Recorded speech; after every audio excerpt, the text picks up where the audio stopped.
Хәерле көн, карындашлар, туганайлар. Менә минем кулымда Яков Емельяновның шигырьләр китабы. Инде аны карындашларыбыз җырчы Җәкәү дип йөртә.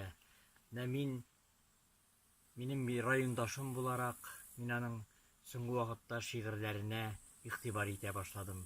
Һәм менә шундый шигырьләрнең арасында берсесе күңелемә шул кадәрле кереп калды һәм сезгә шушы шигырьне тәкъдим итеп китмәкче булам.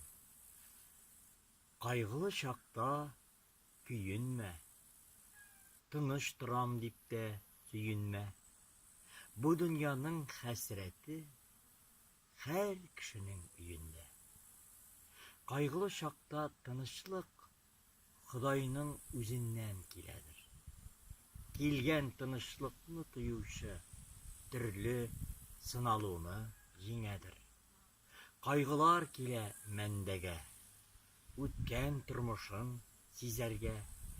Үткән тормышын аңлаган биренә Алланы данларга.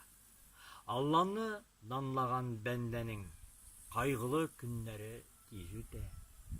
Үткән көннәрне тикшерсәң, Алланың изгелегенә тиз китә. Алланың изгелеген тикшерергә кайгы күргәннәр куәтле. Кайгылы көндә түзгәнне Ходай итмәс